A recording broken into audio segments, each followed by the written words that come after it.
Good morning, Q&As. Chelsea Cypher. She's got a question. Bred her girl at 14.78, which would be the right number to breed on June the 21st. She was 6.23 the day before. Okay, so she went up a little bit quicker than normal by about a day, but that's fine.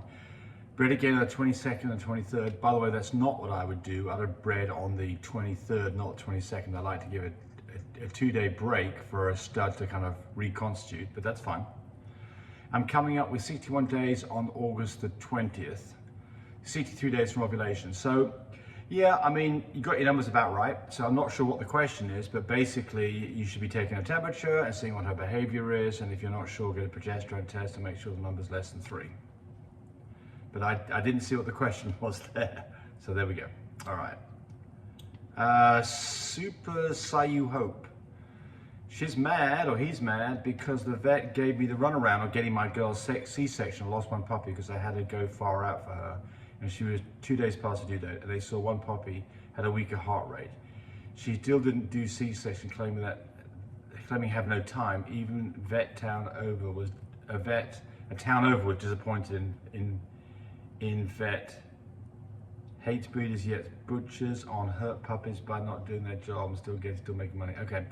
Well, yeah. So here's my advice to you. If you don't like your vet, find another one.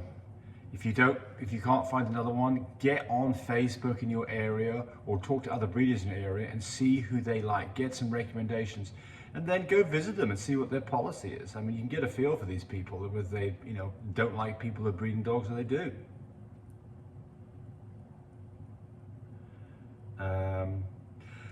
Ver213, do I need to get an LLC if I'm not getting a lot of money, just want to do things the right way, thanks. So no, you don't have to get an LLC. So why would you get an LLC? Well, a couple of reasons. The first thing is a limited liability corporation protects you to a certain extent if things go wrong and how people can sue you in the event they don't like the results. So an LLC basically limits the liability to just the corporation, doesn't go over to you personally if you do the LLC properly.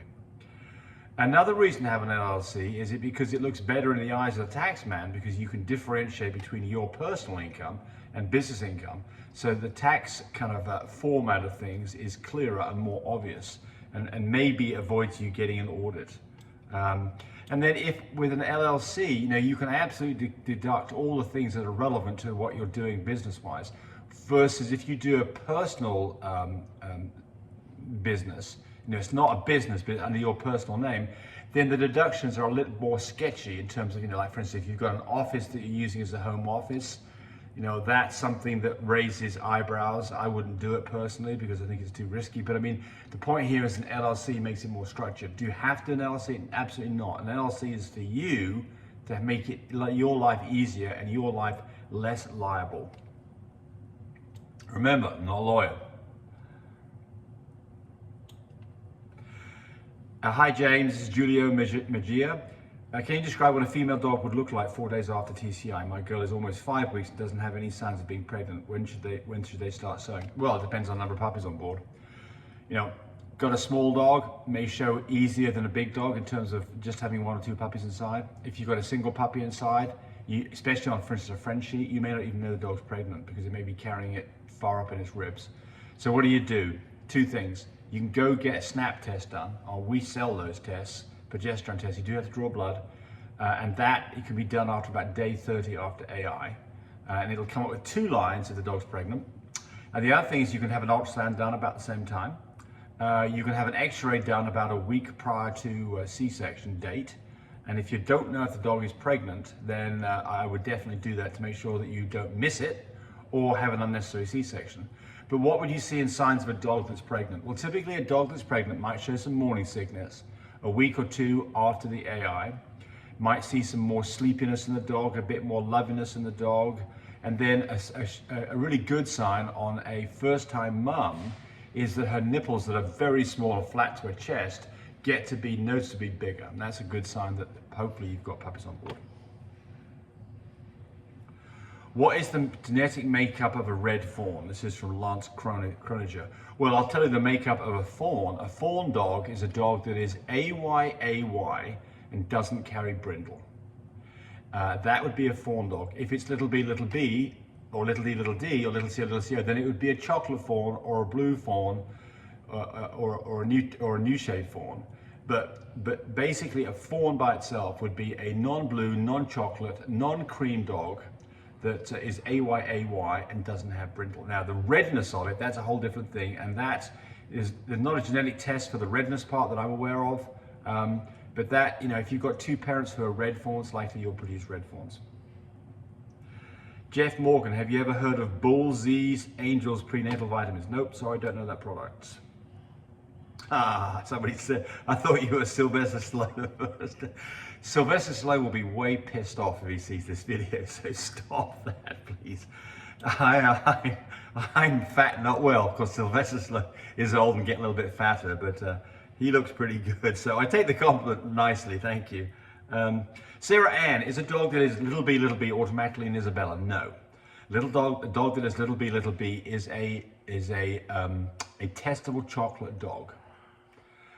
It would have to be little d blue to be an Isabella as well. Cinderella, my dog bred 27 days ago and she is chasing squirrels. Not sure if she's pregnant yet, but should I start putting her on a leash now? And should I be worried that she did that today? Well, I mean, so, you know, good point here. I mean, you know, I don't get too worried in the first 30 days. Certainly as the dog starts to look fatter and bigger, I want to quieten the activity level down. And typically what I'll do is put a dog on a leash at that point. And so especially if you're outside, one of the things that you've got to watch out for is a dog that is not as able to run around as it used to be because it's pregnant, getting into a situation that could cause it problems. For instance, having an aggressive dog comes towards it and not being able to get away. Climbing a tree and up a tree and falling off and hitting the ground hard. Running out in front of a traffic and not being quick enough and getting run over. So I think it's a good idea to put a pregnant dog that's obviously pregnant onto a leash. And look, activity is wonderful, don't get me wrong, but just, you know, you don't want a dog in its last couple of weeks jumping off the furniture, jumping off the bed. That can jar things loose, that can produce a placental tear, that can cause problems. So just limit activity, certainly the last 2 to 3 weeks of the pregnancy. The Life of Riley, I love your videos. My partner and I decided to breed Frenchies. We've just bought a chocolate and tan fluffy. He's 11 weeks old and one testicle is still not descended. We are still nervous. Keep an eye. Do you have any suggestions how to make it descend? Yes. You can manipulate it. You can physically move that. You know, there'll be, hopefully you can feel, there's one testicle you can see, it won't be very big. Then there's another one that's under the skin. And if you can start manipulating that and get that to pop out, that is a good thing. So basically what you've got is there is a hole through the abdomen that testicle has to descend down into the sac. And you can help manipulate that and get it down in there. And if you can do that on a daily basis, dogs that have not got both testicles descended by 6 months basically probably need to be spayed and probably cannot be a stud dog.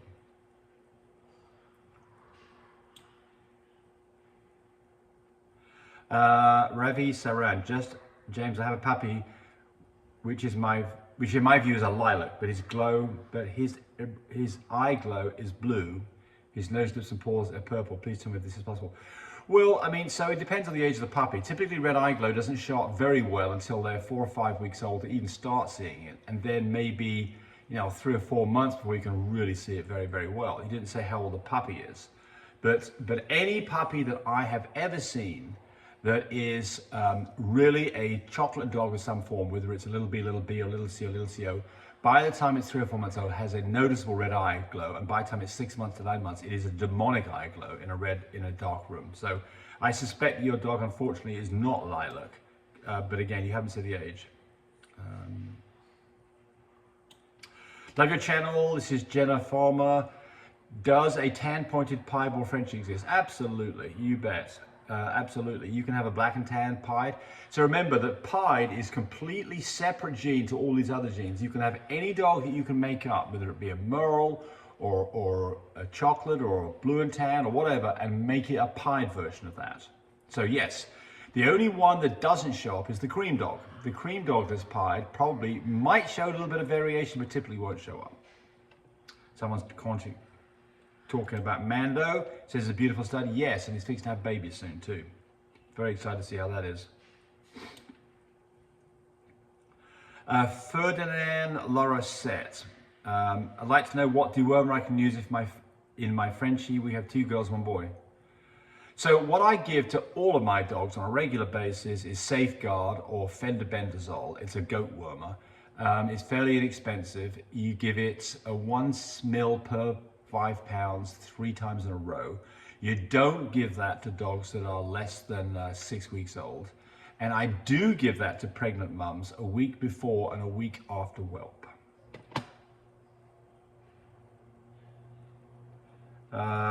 Kathleen Rayner. You always talk so much sense. Well, try to.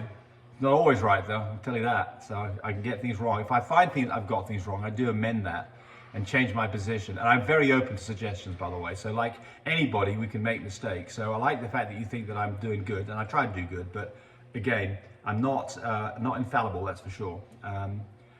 She said, I like the idea that you have funds before you decide to breed. Puppies aren't cheap to breed, to raise, etc. Also, dog situation now, you need prepared to lose money on pups at this time and wait it out. That's exactly true. So we've just done a breeding, an out of house breeding. That is an expensive breeding, and those, I think it's going to be hard for us to come out on the plus side on that breeding. But that's okay, because we're doing that breeding because of the bloodline that we want to get. And so we're doing that for ourselves as opposed to, doing this from a financial gain point of view. So, it's tough times right now on selling puppies. There's no doubt about it. I mean, the market's definitely down considerably. We had a fantastic time when COVID was going on. That spoiled us all. And now everybody's like, up in arms about everybody selling puppies for crazy low prices. Look, I've seen a lot of things on Facebook on this, and I think people generally are barking up the wrong tree. You've got to remember, it is what it is. You cannot dictate to other people what they should be doing. They're in a different situation, a different financial place, and they're going to do what they think is correct for themselves. And there's absolutely nothing either immoral or illegal about that. It's just the way that it is. And if you were in their shoes, you might be doing the same thing. But I think that what Kathleen says that I was talking about is exactly right. If you're going to go into this, don't go into it blind. You don't want to get into 2 situations. You don't want to get in a situation where something goes wrong and you've now damaged your financial situation for your family. That's the first thing. This needs to be what I call somewhat discretionary income. Start small, have fun with it, get yourself basically what I would call an emergency fund for this particular thing that you're doing, so that you don't get into a silly situation. That's the first thing.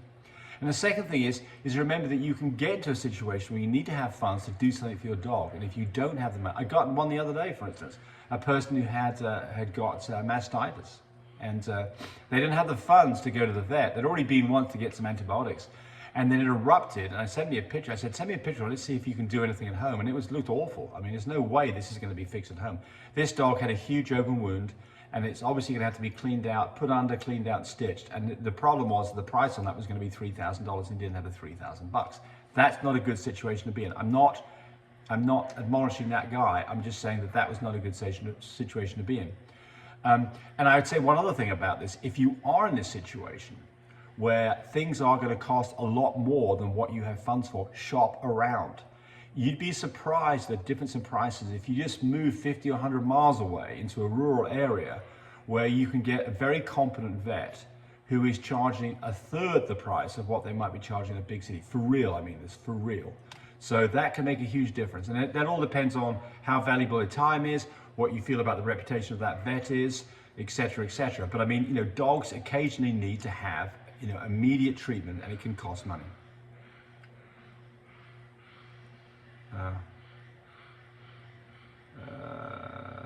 Andrea Sandoval, your video is amazing. What is the going percentage of total price for a deposit? I mean, it's all over the place, Andrea. I mean, I really can't tell you anything that makes sense. 10 to 30%, I think that's the range. I don't think it's changed any, but yeah. And I think that is it. We've done them all, and thanks for watching, everybody. Have a great day. Bye. Hey, thanks for watching the video. I really appreciate people who subscribe to me. It helps me, encourage me to do more of these videos. But do remember, disclaimer here, I am not a vet. I'm not a licensed medical professional. I'm purely a person who's been breeding dogs for the last couple of decades. Any information that you got from this video, use at your own risk. There's nothing implied here, and certainly this should not be used as a substitute for advice from your veterinarian or your medical professional. I hope you enjoyed the video. Come back for more of them. Bye.